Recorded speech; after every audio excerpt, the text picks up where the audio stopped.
জ্যেষ্ঠ সাংবাদিক আমাৰ নলবাৰী জিলাৰ ব্ৰজেন তালুকদাৰ এয়া চাওক কি হৈছে অৱস্থা চাওক তেখেতৰ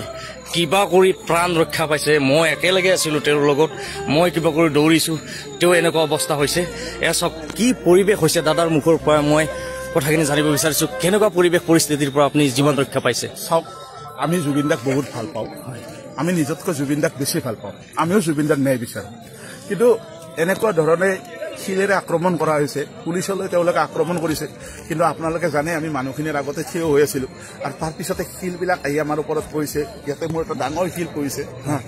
ডাঙৰ শিল পৰি মই কিছু পৰিমাণে আহত হৈছোঁ কিন্তু আমি বিচাৰোঁ যে আমি সকলোৱে লগ লাগি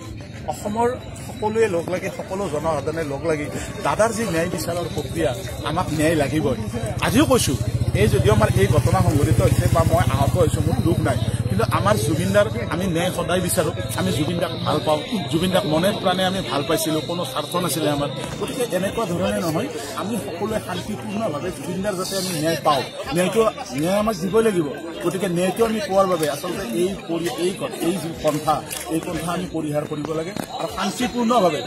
আহক সকলোৱে আহক যদি জুবিন দাক ন্যায় লাগে সকলোৱে আহক বিভিন্ন ধৰণে আমি ওলাই আহিব পাৰোঁ ওলাই আহি সেনেধৰণে আচলতে আমি ন্যায়ৰ বাবে আগবাঢ়িব লাগে আৰু এনেকুৱা ধৰণে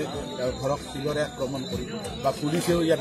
গুলি ফুটাব লগা হৈছে কিয় আমাৰ আচলতে এনেকুৱা পৰিৱেশ হয় গতিকে এইবিলাকৰ ক্ষেত্ৰত কিন্তু আমি কিছু চিন্তা কৰাৰ প্ৰয়োজন আছে হয় খুব সুন্দৰ কথা কৈছে যে আমি চিন্তা কৰাৰ প্ৰয়োজন আছে পুলিচেও বিচাৰিছে ন্যায়ৰ ক্ষেত্ৰত আমি সাংবাদিকো বিচাৰিছোঁ ন্যায়ৰ ক্ষেত্ৰত পাব্লিকো বিচাৰিছে ন্যায়ৰ ক্ষেত্ৰত আৰু তেনে সময়ছোৱাত হঠাৎ যিটো পৰিস্থিতি আচলতে আপুনি বহুত নিউজ কৰিছে বহুত বাতৰি কৰিছে এই ক্ষেত্ৰত যিটো আজিৰ যিটো পৰিস্থিতি পৰিৱেশ দকৈ গাড়ীৰ জ্বলি গৈছে তাৰপিছত আমি সাংবাদিকবোৰ দৌৰিব লগা হৈছে পুলিচ আঘাতপ্ৰাপ্ত হৈছে সদায় আগত থাকিবই লাগিব হয় পাব্লিকে যিখিনি কথা ক'ব সেইখিনি কথা আমি জনাবই লাগিব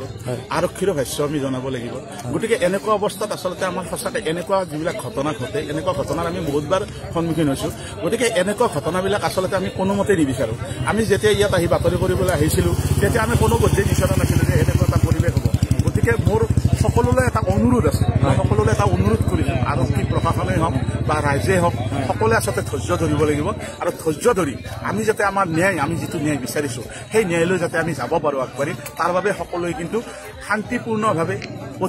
প্ৰতিবাদ কৰিব নালাগে শান্তিপূৰ্ণভাৱে জুবিন দাৰ ন্যায় আমি আজৰি আনিব লাগিব আৰু তাকে কৰিব লাগিব কিন্তু হিংসাৰে কোনো সমস্যাৰ সমাধান হ'ব বুলি মই ব্যক্তিগতভাৱে নাভাবোঁ ব্ৰজেন দা মই এইখিনিতে এটা কথা সুধিব বিচাৰিছোঁ বা মই ক'ব বিচাৰিছোঁ চাওক এতিয়া কোনো নাই পাব্লিকো নাই